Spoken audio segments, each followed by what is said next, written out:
Saya gabungin. Dan ini yang banyak orang Indonesia tidak tahu nih. Puasa di Ashhurul Hurum namanya. Puasa di bulan-bulan yang dimuliakan. Landasan hukumnya dulu. Coba kita tadabburi sama-sama surah At-Taubah ayat 36. At-Taubah ayat 36. A'udzu billahi minasyaitonir rajim. Bismillahirrahmanirrahim. Inna iddatash syuhuri 'indallahi 12 syahran fi kitabillah yauma khalaqas samawati wal arda minha arba'atun hurum. Dzalika ad-dinul qayyim fala tadhlimu fihinna anfusakum wa qatilul musyrikina kaffatan kama yuqatilunakum kaffa wa'lamu annallaha ma'al muttaqin. Artinya, sesungguhnya di sisi Allah Subhanahu wa taala ada 12 bulan yang telah Allah tentukan sebagai perhitungan tahunan kalian. 12 bulan ini bulan Hijriah. Sudah hafal belum? Hah? Ini hidup atau apa nih? Kok nggak ada nyaut? Ibu-ibu sudah tahu belum bulan Hijriah? Benar. Kalau saya tes, Muharram, Safar. Terus mana yang nyaut tadi tahu? Rabiul Awal, Rabiul Tsani. Jadi bulan 3 sama 4 ini mirip. Rabi. Rabiul Awal, Rabiul Tsani, Muharram, Safar, Rabiul Awal, Rabiul Tsani. Ini sudah 4. Yang kelima sama 6 juga mirip. Jumadil Ula, Jumadil Tsaniyah. Ini sama.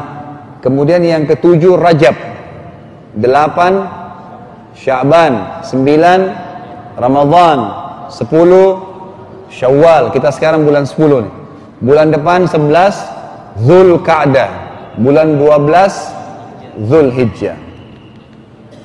Jadi 12 bulan ini yang Allah suruh kita jadikan sebagai perhitungan. Makanya saya sarankan di semua pengajian saya, beli kalender yang ada hijriahnya. Banyak tuh. Kalau perlu masehinya kecil-kecil nggak apa-apa, hijriahnya yang besar. Masehi memang perhitungan orang Nasrani. Masehi termasuk masa Isa Al-Masih alaihissalam, masanya dia, gitu kan. Tapi kita punya Nabi SAW, hijriah. Kata Allah Subhanahu wa taala, dari 12 bulan itu ada 4 bulan yang hurum. Hurum ini jamak daripada haram, yang berarti dimuliakan. Kalau hurum, ha, ra, mim, haram, itu artinya dimuliakan. Kalau ha, ra, alif, mim, dibaca haram. Apa artinya? Hah? Kok nggak ada yang nyaut nih? Haram, dilarang. Jadi bedanya cuma di alif ya. Kalau ha, ra, mim, haram, artinya dimuliakan. Dibacanya langsung haram. Masjid, haram, yang itu dimuliakan. Kalau ha, ra, alif, mim, haram, artinya dilarang, kan gitu. Baik, Allah mengatakan minha arba'atun hurum. Dari 12 bulan itu ada 4 yang hurum. Hurum jamak daripada haram, 4 dimuliakan. Kata Imam Qurtubi rahimahullah dalam tafsir beliau surah tafsir Ahkamul Quran, di tafsir At-Taubah 36 ini, Allah tidak memuliakan sebuah tempat seperti Mekah dan Madinah, dan Allah tidak memuliakan waktu seperti 4 bulan ini yang akan saya sebutkan sebentar lagi, gitu kan? Kecuali Allah akan lipat gandakan pelaku kebaikan di tempat dan waktu itu, dan Allah akan lipat gandakan hukuman di tempat dan waktu itu. Kita kalau ibadah di Mekah sama Madinah lebih besar pahalanya, tapi kalau buat dosa juga lebih berat. Di Indonesia lebih kecil pahalanya, tapi kalau buat dosa juga lebih kecil daripada wilayah haram. Berat tuh wilayah haram, gitu kan? Dimuliakan, nggak boleh cabut pohonnya, nggak boleh bunuh hewannya, nggak boleh macam-macam. Itu ada bahasan sendiri tentunya. Bulan juga sama.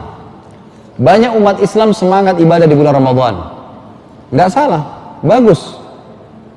Para kiai, para ustadz sampaikan Ramadan begini, Ramadan begitu, bulan suci, bulan pengampunan, bulan ini dan seterusnya, orang motivasi ibadah baik. Cuma sayangnya dai-dai kita tidak nyampein ada 4 bulan selain Ramadan yang tidak kalah dengan Ramadan. Bahkan sama dengan Ramadan, dan ada 1 bulan dari 4 ini yang mengalahkan Ramadan. Ramadan kalah. 4 bulan ini dijelaskan oleh Nabi SAW dalam hadis sahih riwayat Hakim, Rajabun madharun baina Jumadi wa Sya'ban. Yang pertama bulan Rajab yang terhimpit antara bulan Jumadi dan bulan Sya'ban. Tadi bulan ke-7. Wa thalathu mutawaliyat, dan 3 bulan berentetan, berturut-turut. Dzulqa'dah. Sekarang kita di 16 Syawal. Selesai 2 minggu dari sekarang, masuk Dzulqa'dah nih. Bulan yang dimuliakan, Dzulqa'dah. Setelahnya 3 bulan berturut-turut, Dzulhijjah, dan yang keempat Muharram. Jadi di depan kita ini, setelah Syawal 2 minggu lagi ini, kita akan bertemu dengan 3 bulan yang dimuliakan. Artinya beribadah di situ sama dengan Ramadan, bahkan ada 1 bulan yang mengalahkan Ramadan, nanti saya sebutkan. Baik, kita fokus ke 4 bulan ini. Bulan Rajab sama bulan Dzulqa'dah. Di 2 bulan ini Bapak Ibu sekalian tidak ada perintah ibadah khusus. Artinya semua ibadah yang Bapak Ibu kerjakan, apapun sifatnya itu, apapun sifatnya, ibadah apapun yang kita kerjakan, bebas.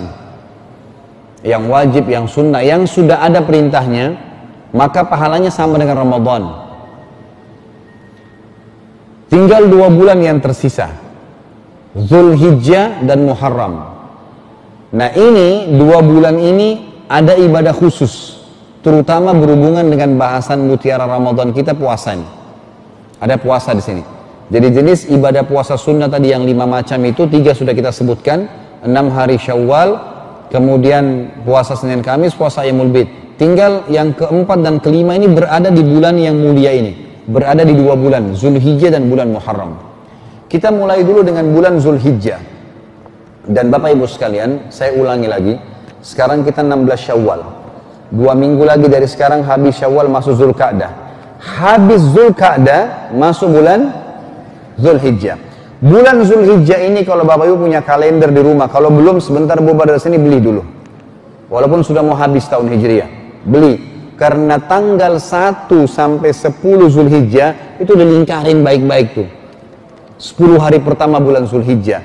Karena 10 awal bulan Dzulhijjah mengalahkan 10 akhir Ramadan. Pendapat ulama, tidak semua. Ada pendapat ulama yang saya juga cenderung padanya, 10 awal bulan Dzulhijjah mengalahkan 10 terakhir Ramadan. Bayangin. Ada yang mengatakan sama. Minimal pendapat mengatakan sama. Ada pendapat yang lebih ekstrim mengatakan lebih afdal. Tapi saya melihat dalilnya masuk akal. Dari mana kira-kira 10 awal bulan Dzulhijjah lebih afdal dari 10 akhir Ramadan? Kita dengarkan baik-baik firman Allah dan sabda Nabi SAW. Firman Allah dalam surah Al-Fajr. Al-Fajr surah nomor 89. Ayat 1 sampai ayat 3. Kalau punya Quran buka sekarang, kita tadabburi. Di HP buka di HP-nya. Al-Fajr surah 89 ayat 1 sampai ayat 3. Kita tadabburi 3 ayat nih, pendek-pendek. Saya baca dulu, a'udzubillahi minasyaitonirrajim. Bismillahirrahmanirrahim. Wal fajr walayalin ashr wasyaf'i wal watr. 3 ayat nih. Di juz 30, anak-anak TPA banyak hafal, tapi bapak ibunya tidak hafal. Baik, wal fajr. Waw ini, coba dilihat Qurannya, waw itu namanya waw kasam, waw sumpah. Allah tidak bersumpah dalam Al-Quran kecuali yang datang setelah sumpah itu informasi penting yang harus difahamin bagi orang yang beriman. Karena waw ini namanya waw sumpah. Seperti kalau kita bilang wallahi, wawnya itu waw sumpah. Di sini Allah bilang wa, seperti wal asr, demi waktu yang harus dijaga, gitu kan? Di sini Allah bilang wal fajr. Waw ini waw sumpah. Fajar Bapak Ibu sekalian adalah fajar waktu subuh. Tapi tolong garis bawahi alif lam yang ada di fajar itu. Wa al fajr. Alif lam ini namanya alif lam mu'arraf. Alif lam apa? Mu'arraf. Maksudnya alif lam yang memperkenalkan target yang sedang dibicarakan. Misal gini, kalau saya kejanjian sama seseorang teman, saya mengatakan ayo kita ketemu di Masjid At-Taqwa. Udah jelas, Masjid At-Taqwa sudah jelas ada namanya. Tapi kalau saya sama teman saya mau janjian di Masjid At-Taqwa, tapi kami tidak mau lagi sebutkan nama Masjid At-Taqwanya, takwanya nggak mau disebutin, kita tinggal bilang, saya bilang sama teman saya, ayo kita ketemu di Al-Masjid. Al ini udah jadikan target At-Taqwanya, tapi kami nggak mau orang lain tahu gitu. Itu alif lam. Kalau dalam bahasa Arab rajulun, seorang laki-laki nggak jelas, atau imra'atun, seorang wanita. Tidak jelas, tapi kalau kita tambahkan alif lam, kita mengatakan ar-rajul, berarti laki-laki yang sudah ditahu siapa yang sedang dibicarakan tapi tidak disebutin namanya. Al-mar'ah, jelas, alif lam. Makanya orang yang bernama Abdurrahman, Abdu Ar-Rahman, ada alif lamnya. Itu nama Allah, gitu kan? Bolehkah dia dipanggil Rahman? Boleh. Rahman saja. Rahman boleh. Walaupun lebih baik dipanggil Abdurrahman. Tapi tidak boleh dipanggil Ar-Rahman. Nggak boleh. Sudah namanya Allah. Alif lam ini sudah menunjuk target yang sedang dibicarakan. Maksudnya paham ya? Baik. Allah menggunakan alif lam ini dalam ayat tadi. Wa al-fajr. Jadi Allah bersumpah begini. Demi waktu subuh. Tapi subuh kalau tidak pakai alif lam global. Ini ada alif lam berarti Allah ingin subuh tertentu. Kata ulama tafsir, subuh ini adalah subuh hari raya Idul Adha. Dan dengan adanya sumpah Allah di sini berarti Idul Adha lebih afdal daripada Idul Fitri. Yang ramai di Indonesia yang mana? Idul Fitri. Padahal Idul Adha itu lebih afdal, lebih besar pahalanya. Kok bisa? Setelah Idul Fitri nggak ada ibadah khusus. Masalah kita silaturahim keluarga itu tradisi di Indonesia, karena silaturahim keluarga itu diperintahkan dalam agama sepanjang tahun, bukan Idul Fitri. Jadi habis sholat Idul Fitri itu nggak ada ibadah khusus, sudah bebas, terserah, gitu kan? Tapi kalau selesai sholat Idul Adha ada ibadah kurban, ibadah diperintahin, makanya dia lebih afdal daripada Idul Fitri. Baik. Allah mengatakan setelah itu walayalin asyr. Waw ini hukumnya lain, berbeda. Tadi waw sumpah, ini tidak. Ini namanya waw ataf. Ataf itu artinya penyambung hukum kalimat sebelum kepada kalimat sesudah. Dalam grammar bahasa Arab begitu. Jadi misal sumpah Allah di ayat pertama berlaku berarti sumpah juga di ayat kedua. Layal jamak daripada lailah yang berarti malam-malam. Asyar artinya 10. Jadi Allah bilang begini, saya langsung sambungkan, demi subuh Idul Adha, Allah bersumpah atas nama zatnya, kejar sholatnya, kejar kurbannya, jangan sampai hilang, dan kejar 10 malam berturut-turut sebelum subuh itu dengan sholat malam, dengan ibadah. Jadi ulama yang mengatakan lebih afdal daripada 10 akhir Ramadan karena ayat ini nih yang kedua. Kalau akhir Ramadan kita disuruh kejar Lailatul Qadar di malam-malam ganjil dan hanya 1 malam, di sini Allah suruh kejar berapa malam? 10. Bukan cuma ganjil, bukan cuma genap, 10-10-nya kejar, sholat malam. Itu yang diperintahin. Lalu Allah mengatakan wasyaf'i wal watr di ayat ketiga. Asy-syafa' adalah hari ke-8-nya, al-watr hari ke-9-nya. Kita kembali ke bahasan. Surah Al-Fajr tadi yang Allah mengatakan wasyaf'i wal watr ayat ketiga, dan hari ke-8 dan hari ke-9 yang maksud tadi yang saya sudah sebutkan hari Tarwiyah dan hari Arafah. Hari Arafah. Baik.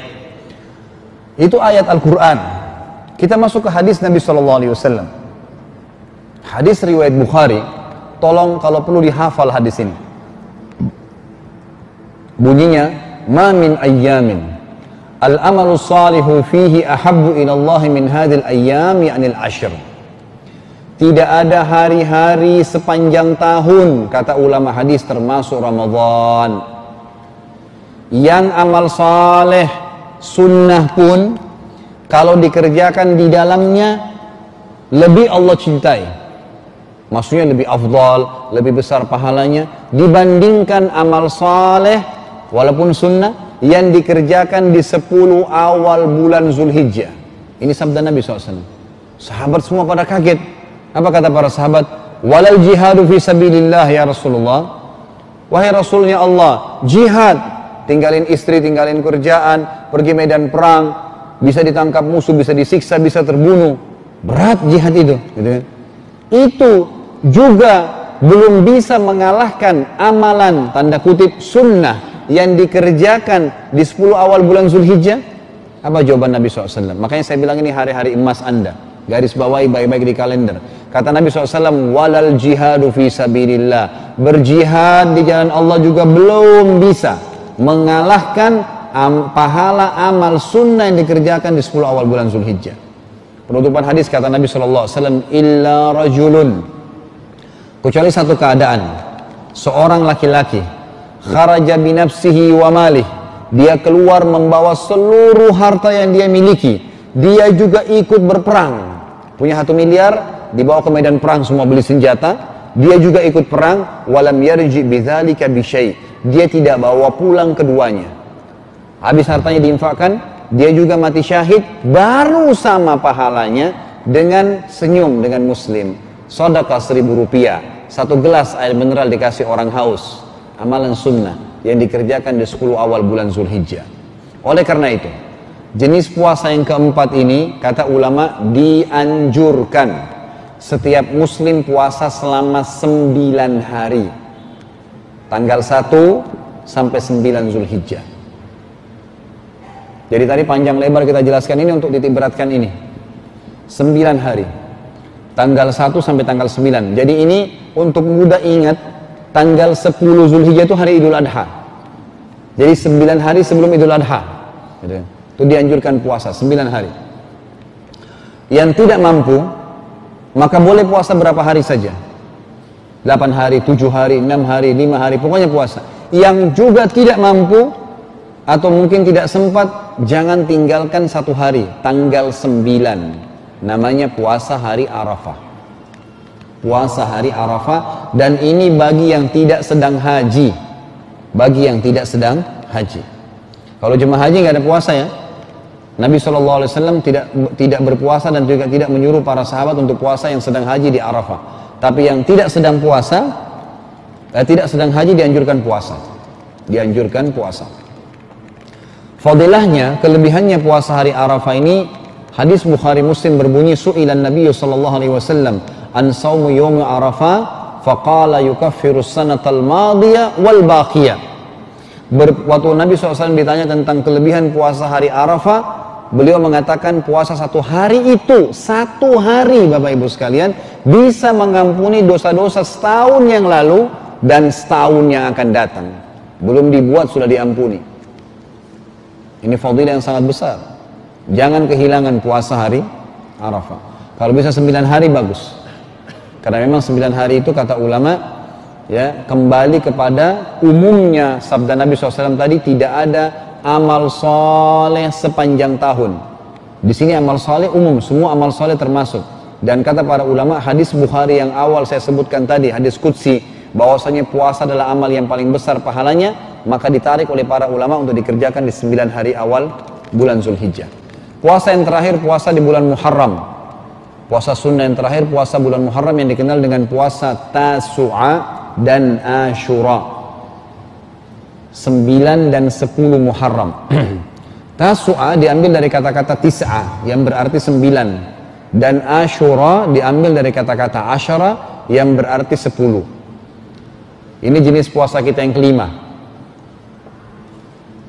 Berarti kita disuruh puasa 9 dan 10 Muharram. Landasan hukumnya Bapak Ibu sekalian hadis Bukhari, di mana telah datang kepada Nabi SAW seorang sahabat laki-laki pada saat Nabi SAW